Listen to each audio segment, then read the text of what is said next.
विद्यार्थी मित्रांनो, आज आपण बार्टी म्हणजेच डॉक्टर बाबासाहेब आंबेडकर संशोधन व प्रशिक्षण संस्था पुणे मार्फत 2024 आणि 25 या वर्षासाठी JEE आणि नीट याचं प्रशिक्षण बार्टी मार्फत दिलं जात होतं.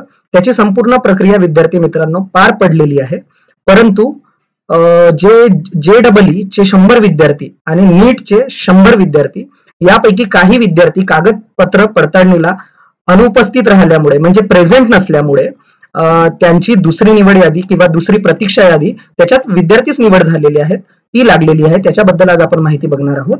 मी विद्यार्थी मित्र प्रवीण भिमटे तुम्हाला या व्हिडिओमध्ये याबद्दल संपूर्ण माहिती देणार आहे. विद्यार्थी मित्रांनो, तर बघूयात आपण काय विषय आहे हा. आणि कागदपत्र पडताळणीचा आताची जी तारीख आहे ते 2 दिवस तुमच्याकडे शिल्लक आहे आणि 4/10/2024 ला मुंबई, पुणे, छत्रपती संभाजीनगर, नाशिक, लातूर आणि नागपूर या ठिकाणी याचे केंद्र आहेत. या केंद्रावर ज्यांचे ज्यांचे नंबर लागलेले असतील त्यांनी पुण्यामध्ये जाऊन काय करायचं आहे, तुम्हाला कागदपत्र पडताळणी करायची आहे. तर बघूयात. आणि नागपूरचं कागदपत्र नागपूर केंद्रावरची कागद पडताळणी ही नागपूर केंद्रालाच झाली होती. त्याच्यामुळे तुम्हाला नागपूरमध्ये जे विद्यार्थी सिलेक्ट झालेले असतील त्यांना नागपूरलाच करावी लागेल. आता आपण पुढे पाहूया की पुढे काय विषय आहे तो. तर विद्यार्थी मित्रांनो, थोडं मी आज खूप दिवसानंतर हा व्हिडिओ तुमच्या माध्यमातून घेऊन येत आहे. वेळ कमी असल्यामुळे मला स्क्रीन म्हणजे या लॅपटॉपवर हा व्हिडिओ करावा लागत आहे. तर विद्यार्थी मित्रांनो, की जवळपास 83 जे विद्यार्थी आहेत त्यांनी डॉक्युमेंट व्हेरिफिकेशन न केल्यामुळे दुसरी प्रतीक्षा यादी लागली आणि ज्या विद्यार्थ्यांचा याच्यामध्ये निवड झाली आहे आणि जे गरजू व होतकरू विद्यार्थी आहेत त्यांनी याबद्दल विचार करून आणि तेवढ्या वेळात त्यांनी काय करायला पाहिजे की जाऊन प्रशिक्षणाच्या ठिकाणी जिथे तुम्हाला डॉक्युमेंट व्हेरिफिकेशन करायचं आहे त्या ठिकाणी जाऊन काय करायचं आहे, तुम्हाला डॉक्युमेंट व्हेरिफिकेशन करून घ्यायचं आहे. तर आता बघूया आपण याच्यामध्ये काय विषय. थोडा याच्यामध्ये अडचणीचा सामना करावा लागेल पण ते विषय महत्वाचा असल्यामुळे तुम्ही बघा. आता विषय आपला काय आहे बघा, की याच्यामध्ये या व्हिडिओच्या माध्यमातून किंवा त्यांच्या परिपत्रकामध्ये काय म्हटलं गेलेलं आहे ते मी तुम्हाला या माध्यमातून सांगणार आहे विद्यार्थी मित्रांनो. ठीक आहे, तर बघूयात. बघा आता, डॉक्टर बाबासाहेब आंबेडकर संशोधन व प्रशिक्षण संस्था पुणे मार्फत राज्यातील अनुसूचित जाती जमातीची त्याच्याबद्दल मी संपूर्ण माहिती तुम्हाला या अगोदर बोललेलो आहे. तर मी पुढे जातो. 100 नीट आणि 100 JEE साठी 13 तारखेला जाहिरात प्रसिद्ध झाली होती 6व्या महिन्यात. परंतु त्यांची निवड झाली कधी 19/8/2024 ला त्याची कागदपत्रांनी झाली. परंतु 83 विद्यार्थी काय होते, गैरहजर होते असं यांच्या परिपत्रकात म्हटलं आहे. ठीक आहे. आणि गैरहजर असल्यामुळे काय झाली, त्याची दुसरी प्रतीक्षा यादी लागलेली आहे असं या परिपत्रकामध्ये म्हटलेलं आहे. तर आता जे दुसरी निवड यादी त्याच्यामध्ये 50 विद्यार्थ्यांचीच निवड यादी त्यांनी 83 विद्यार्थी नाही आले परंतु 50 विद्यार्थ्यांचीच दुसरी निवड यादी लावलेली आहे. हे मात्र तुम्हाला लक्षात घ्यायचं आहे. मी पुढे जातो. तुम्हाला थोडं अडचणीचा सामना करावा लागेल कारण हा व्हिडिओ मी अर्जंटमध्ये बनवलेला आहे. तर बघूयात आपण पुढे जाऊ की काय आपल्याला पुढे यांनी काय म्हटलं आहे त्याच्यामध्ये. ठीक आहे, बघा येतो आहे मी. जो विषय आहे आतापर्यंत जो मी बोललो तोच विषय. ठीक आहे, चला आता.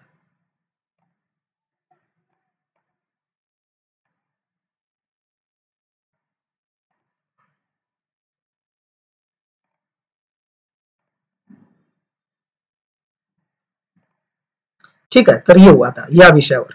ठीक आहे, इथे काय आहे, इथे बघा आता सदर विद्यार्थ्यांनी कागदपत्रे, सदर म्हणजे कुठले, मी ते 50 विद्यार्थी कुठले नाव लागले ते मी इथे दाखवत नाही आहे विद्यार्थी मित्रांनो तुम्हाला. तर मी काय दाखवू इच्छितो आहे तुम्हाला की जे विद्यार्थी आहेत बघा, सदर विद्यार्थी म्हणजे तुमचे 50 विद्यार्थ्यांचे याच्यावर नावं दिलेले आहेत. तर सदर विद्यार्थी म्हणजे 50 विद्यार्थी 4/10/2024 रोजी सकाळी 11 वाजेपासून तर 5 वाजेपर्यंत डॉक्टर बाबासाहेब आंबेडकर संशोधन व प्रशिक्षण संस्था बार्टी क्वीन्स गार्डन पुणे येथे मुख्यालयात हजर राहून कागदपत्राची तपासणी करावी याचा तपशील खालील प्रमाणे दिलेला आहे.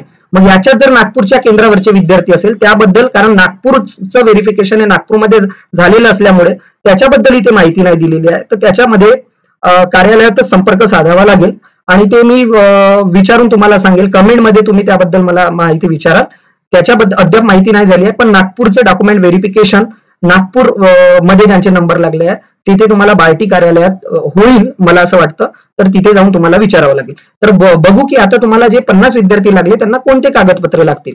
तर कागदपत्र पहिलं आहे मूळ कागदपत्रासह उपस्थित राहायचं आहे, म्हणजे तुम्हाला ओरिजिनल जे डॉक्युमेंट्स आहे त्यासह तुम्हाला उपस्थित राहायचं आहे आणि त्याच्या झेरॉक्सचं बंच पण लागेल तुम्हाला. तर बघा 10वीची गुणपत्रिका, कारण 10वी नंतर तुम्ही 11वीला प्रवेश घेतलेला असेल तर त्याच्यामुळे 10वीची गुणपत्रिका, 10वी नंतरच तुम्ही JEE किंवा नीटची तयारी करता.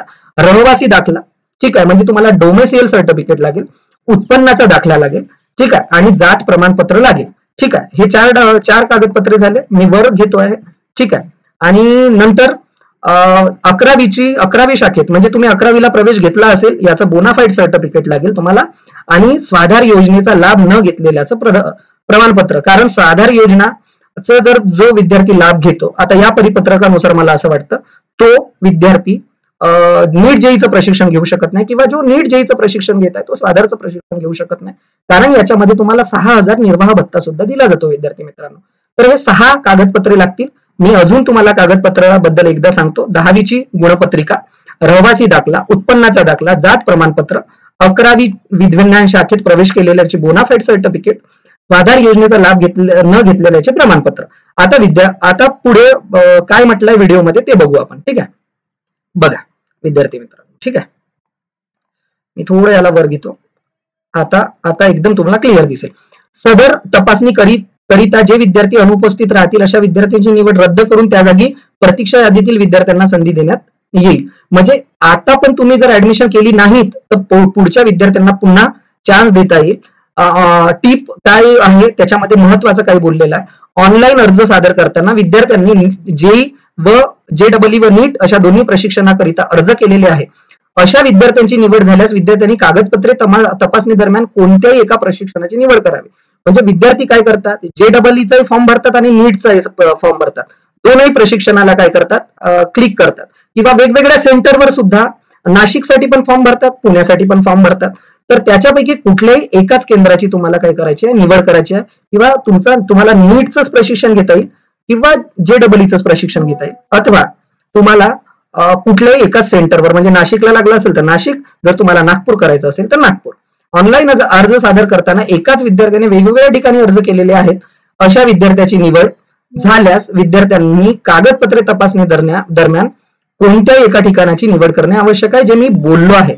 असं परिपत्रक विद्यार्थ्यांना बार्टीच्या महासंचालकाद्वारे हे काढलं गेलेलं आहे आणि 2च दिवस राहिलेले आहेत. तर तुम्ही हा व्हिडिओ जे नीट JEEचे विद्यार्थी बघत असतील त्यांनी त्या सेंटरवर पोहोचायचं आहे. मला व्हिडिओ आणण्यासाठी उशीर झाला त्याबद्दल मी तुमचं म्हणजे दिलगिरी व्यक्त करतो, आणि ही अत्यंत मूलभूत माहिती तुमच्याबद्दल या व्हिडिओच्या माध्यमातून पोहोचत आहे. ज्यांनी हा फॉर्म भरला होता त्यांच्यापर्यंत व्हिडिओ पोहोचवा, त्यांच्या पालकापर्यंत व्हिडिओ पोहोचवा, आणि व्हेरिफिकेशनला जा. नागपूरचं व्हेरिफिकेशन नागपूरच्या कार्यालयात झालं होतं मागील, तर ते आता पण नागपूरच्याच कार्यालयात होईल असं मला वाटतं.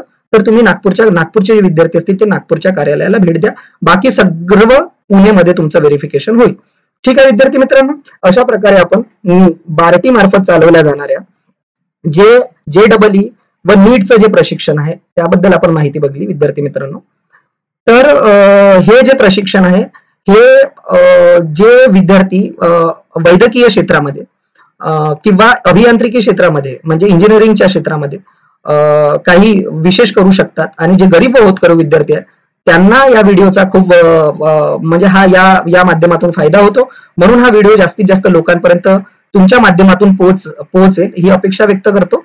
आणि माझं जे विद्यार्थी मित्र चॅनल आहे, ठीक आहे, त्या विद्यार्थी मित्र जे चॅनल आहे त्या चॅनलला तुम्ही जास्तीत जास्त लोकांपर्यंत पोहोचवा, आणि हा व्हिडिओला लाईक करा, शेअर करा, सबस्क्राईब करा, आणि डिस्क्रिप्शन मध्ये विद्यार्थी मित्र या व्हॉट्सअप चॅनलची तुम्हाला लिंक मिळेल. त्या लिंकवर क्लिक करून व्हॉट्सअप ग्रुपला तुम्ही जॉईन व्हा, म्हणजे नवीन जे व्हिडिओ येतील ते नोटिफिकेशनच्या माध्यमातून तर तुम्हाला येतील, परंतु ग्रुपवर पण मिळेल. सबस्क्राईब करा, बेल आयकॉनला क्लिक करा, आणि विद्यार्थी मित्रांनो व्हिडिओला भरपूर शेअर करा, कमेंट करा काही प्रश्न असतील तर. ठीक आहे, धन्यवाद विद्यार्थी मित्रांनो.